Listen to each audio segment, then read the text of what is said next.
Welcome to you again, dear students. And today in the chapter 3, which is sexual reproduction in the living organism, starting with the first episode, how can we differentiate between the different types of sexual reproduction in the living organism? Let's start our episode today.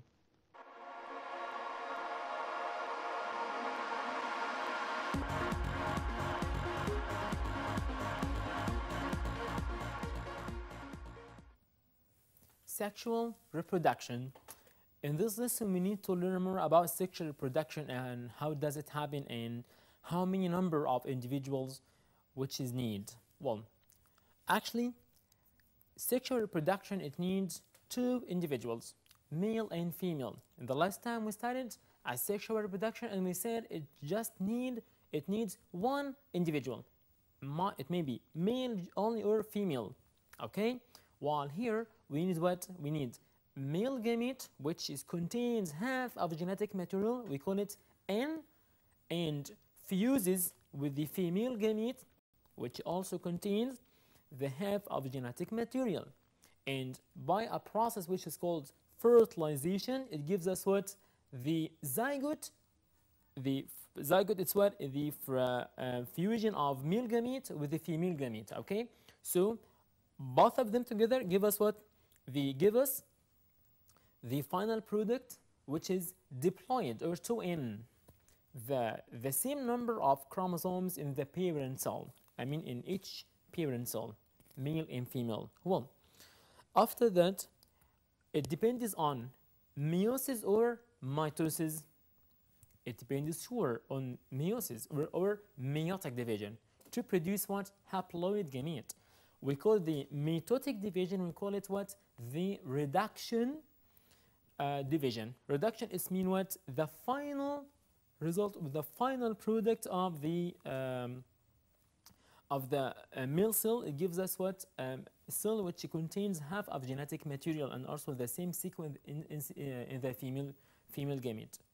After that, gametes are produced by meiotic division, which includes what? Crossing over phenomenon. And as we said, the crossing over phenomenon, which it kind of replacement or the exchange, the internal chromatids of both of two individuals to allow the variations between the individuals, to allow the variation between species and individuals. So crossing over phenomenon, which causes variation.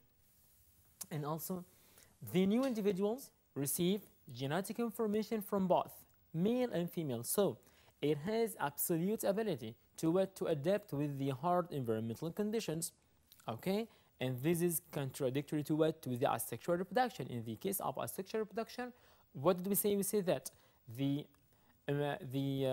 individual, it cannot face the hard environmental conditions, okay, because it takes a copy from one of the individuals, male or female, while here it took the both of genetic materials, male and female, and over that we have also crossing over phenomenon, which give us what?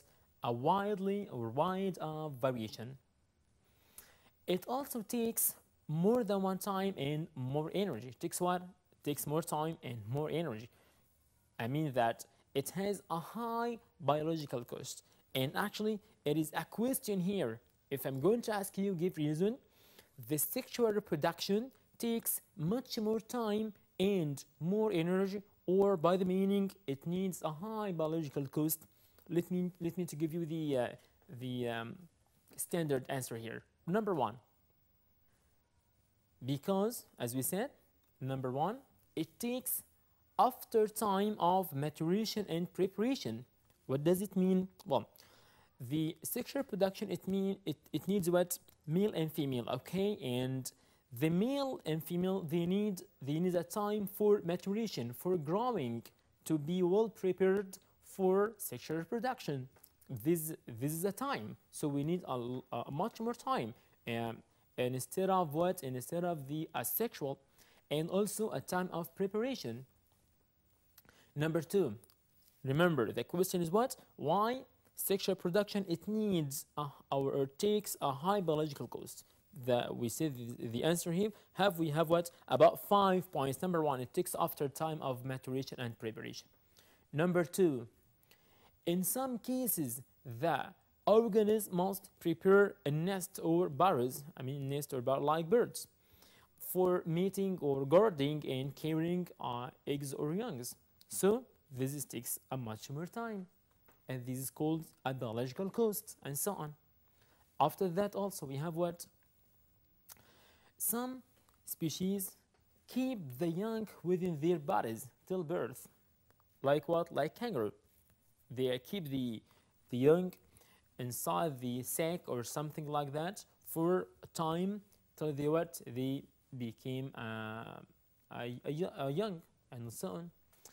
Youngs remain with their parents in social life for what? More protection and also learning about their behavior. And this is also much more time. That you need to imagine that in case of human, we take much more time for maturation, about 14 or 15 years, and after that we need also the protection and learning more and more about the human behavior. All of that they are called what? High biological cost. Remember that. So yet we have also some reasons for biological cost of what? Biological cost of the sexual reproduction. Number two, production of new individuals is restricted to females only. Remember that.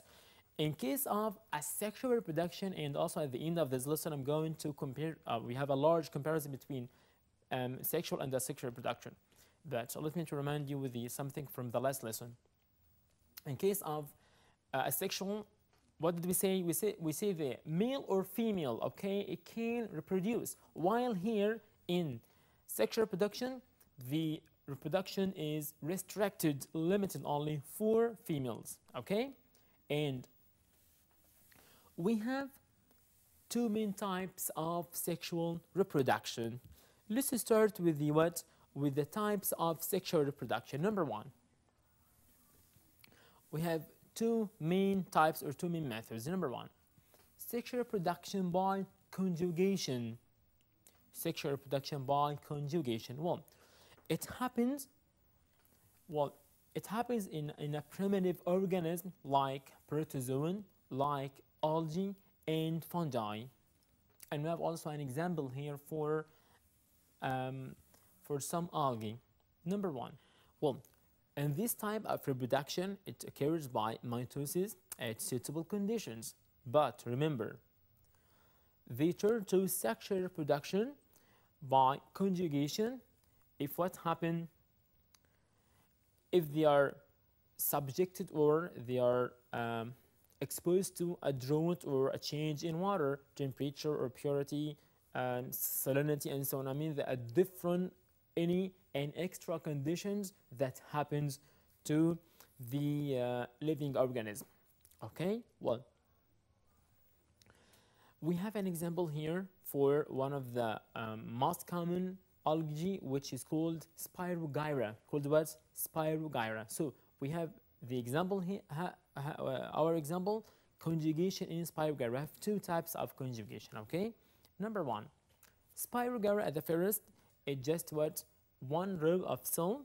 It just one something like a ladder of cell which are unbranched filaments. They are not branched to each other. They are float on standing water, and they are common in the green scum. Okay, green scum, it's a group of green substances that found in salt and fresh water. Types of conjugation in Spirogyra, we have two types as we said. The first one is called scalariform conjugation. Called what? Scalariform conjugation. And scalariform means what? When the two filaments, they are contact to each other. When they are what? Contact to each other. The protrusion grows inward between opposite pairs of the cell. We have two cells that they are opposite to each other. A protrusion that appears from each cell. And after that, the walls between two cells disappeared. Absolutely what? Disappeared. And after that, the position of disappearing walls, the something called between them a kind of bridge, okay, that's that form between them, and we call this bridge conjugation tube. So we have two cells, they are near to each other, okay, and a protrusion that appears from each one of them. Walls between them disappeared, and something called a conjugation tube or bridge between them that to connect two rows to each other. And what happened after that? Well, the protoplasm, what does it mean, protoplasm? Well, protoplasm, it means the whole content inside the cell, okay? Most of the contents inside the cell. We are called it what? Protoplasm of each cell. So the most of contents or protoplasm of each cell, they are form something like sphere. They are circulate over itself. Spheres mean here they are form like a bubble, okay? And this bubble is what, or this sphere is what passes through the conjugation tube to form zygote. Again, we have two cells near to each other, and the wall between them disappeared, and formation of sphere, and this sphere passed through the conjugation tube to form zygote.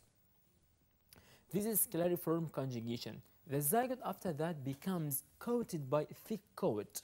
After that is what? Coated by a thick coat. Well, and it remains dormant. What does it mean, dormant? Well, dormant, it means there is no any motion. It's gonna be lazy, okay? It stays and remains without any action, without any reproduction, without any division, okay?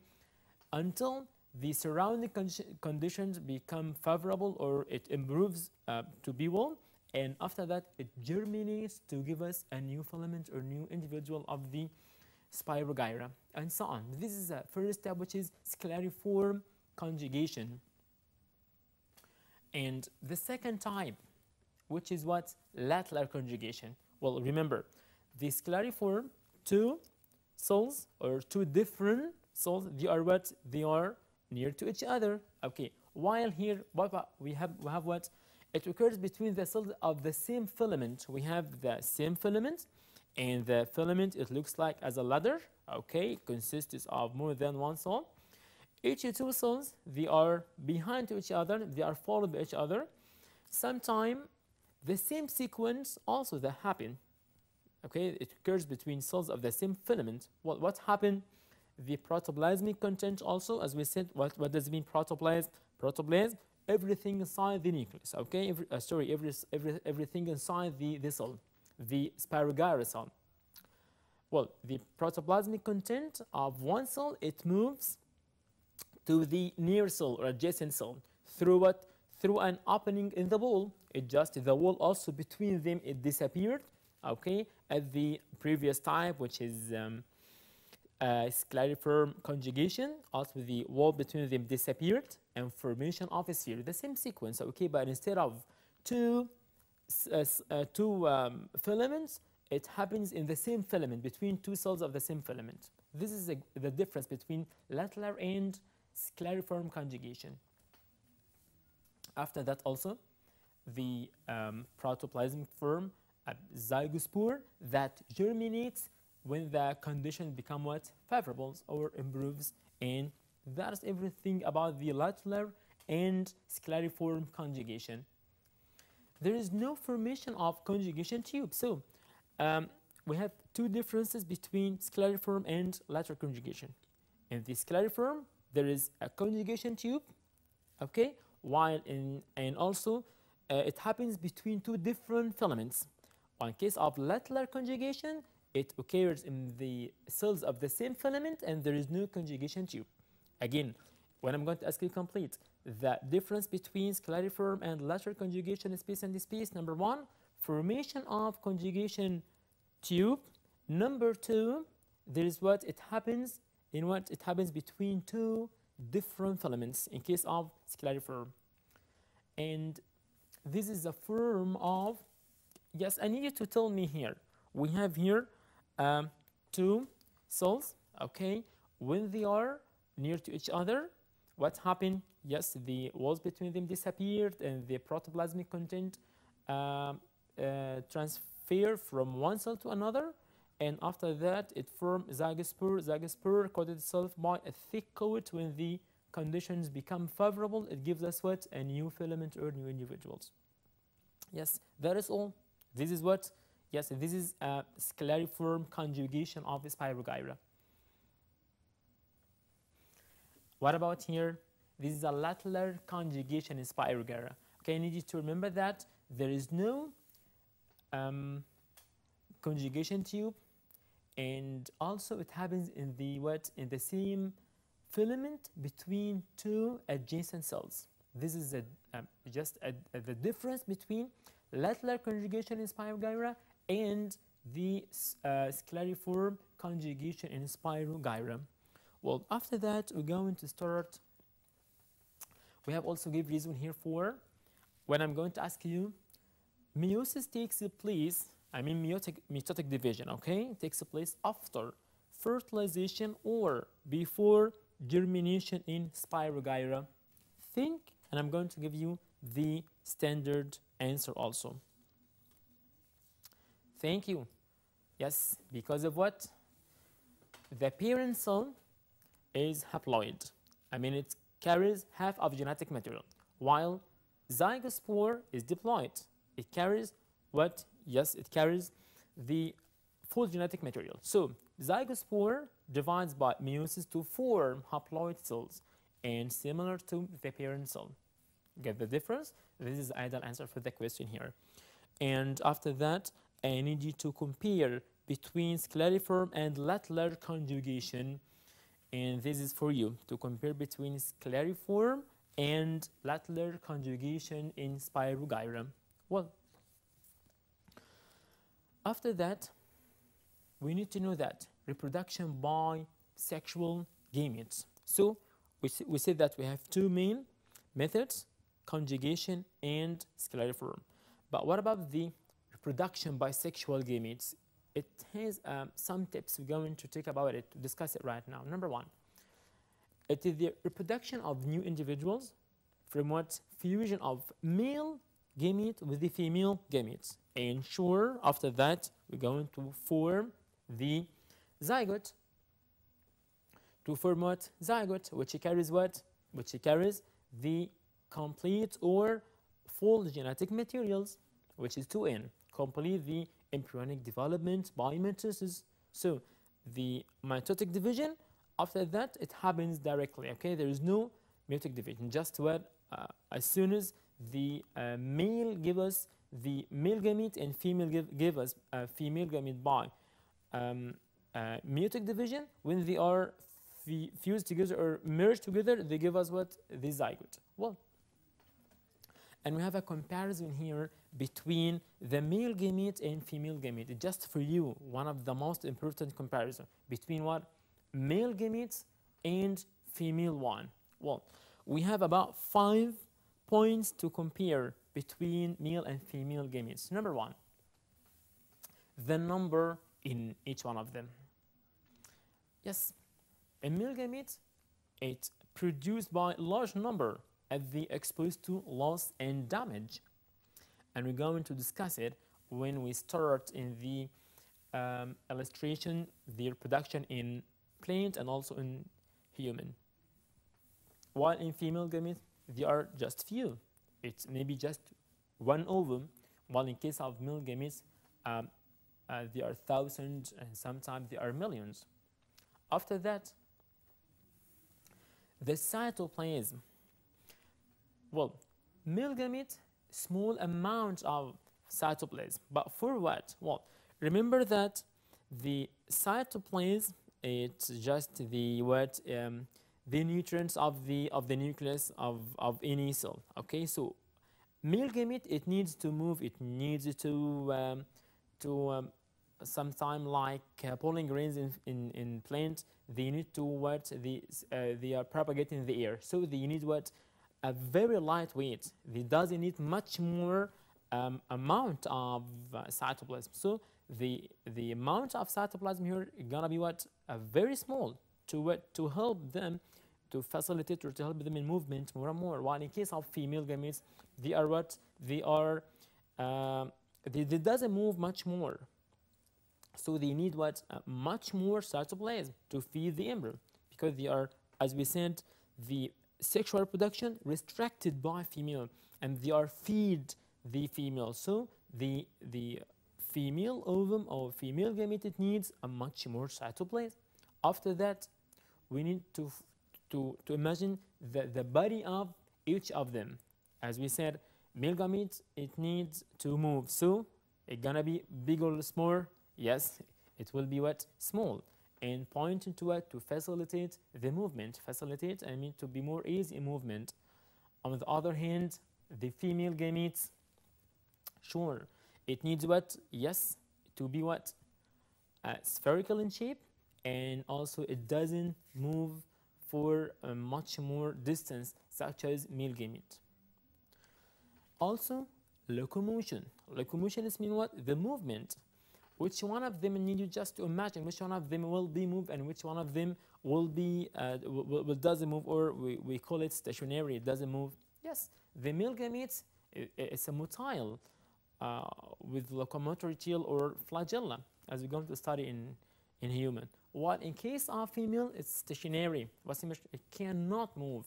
Okay, and if the movement happen, it will be under effect of another organelles. Like in female, okay, the cilia or that carry the female gametes, okay, but it doesn't move by its own self. So they are stationary. It means they doesn't move. Okay. And finally, the way of division in male gametes, each cell gives us 4 male gametes, okay, and all of them, they are survive. They can reach and can move to the female gametes. While in case of female gametes, it doesn't gonna be happen like that. But what? Each cell gives us 4 cells, okay? Each one cell gives us what? 4. One of them just survive, and the other is what? They are degenerate, they are disappeared, and they are called polar bodies. So we have a great difference here between male gametes and female gametes. In case of male gametes, each cell gives us 4 cells. They are survive, and they can reach to the female gametes, okay? And maybe in one of them can fertilize the female gametes. But in case of female gametes, the 4 cells, just one survive, grow, give us the ovum to form ovum. The other, they are disappeared and degenerate, and we call it polar bodies. Well, this is a comparison between male gametes and female gametes. And we'll have also comparison between the internal and external fertilization. Again, we have comparison between the internal and external fertilization. As it exists, yep, we have a great difference between the internal fertilization and the external one. Let me to show that. Well, this is internal fertilization and external fertilization. Well, the first type, internal, it happens what? Inside the body of females. Okay, by mating. Okay, just by mating. By external, just by logic. Yes, I know that. It happens what? Excellent. Outside the body of female. Number 2. The internal, the female produces what? A few numbers of eggs. While in case of external, the female produces large number of eggs. What else? The external also happens in water, and embryo develops in water, okay? Such as what? Such as amphibians, okay? The toad or frog, its fertilization happens externally, okay? When the female frog, when it lies the strabon of egg on the surface of the water, and the male fertilizes this strabon of the egg over the water, so the embryo, it develops in water, and after that it starts to grow. So everything happens in the water. Also have examples here for internal fertilization, like mammals, birds, reptiles, some type of insects, and also some worms. While in case of external fertilization like bony fish, I mean fish that its internal, I mean in its internal skeleton made up of bones. Okay, we have two different types of when we have cartilaginous fish and we have bony fish. Okay, cartilaginous, its internal skeleton from cartilage, while in case of bony fish, which reproduce externally, their endoskeleton is made up of what are created from bones. Toads, frogs, some aquatic organisms, some type of what of aquatic organism. Okay, like we do need much more examples. Okay. After that, we have something called alternation of generation, and actually it's one of the amazing fertilization or sexual reproduction.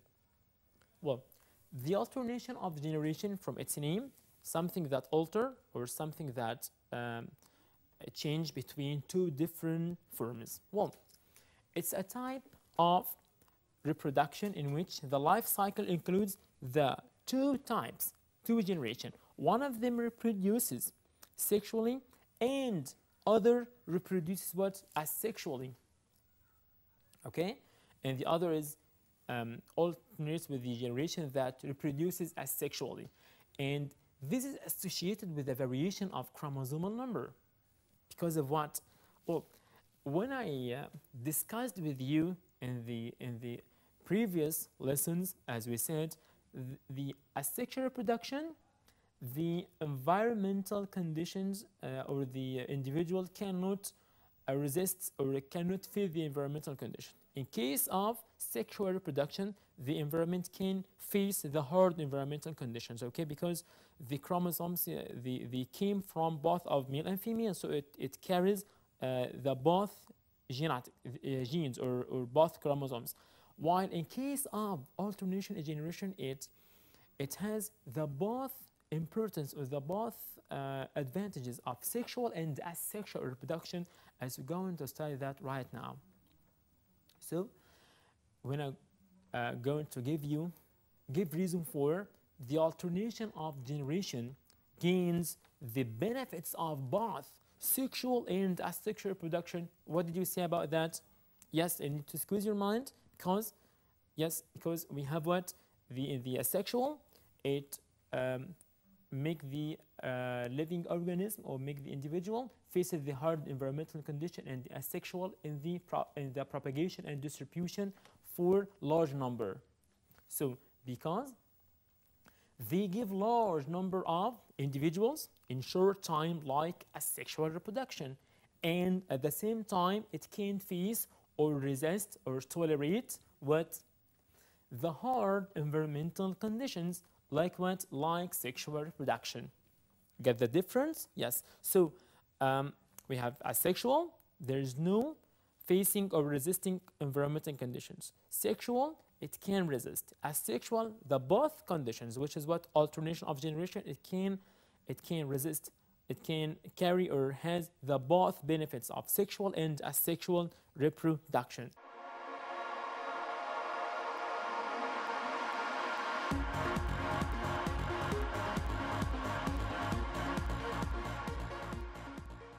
At the end of our lesson today, I hope you learned more about the different types of sexual reproduction in the Spirogyra and the types of alternation of generation. Study hard. Goodbye. See you the next time.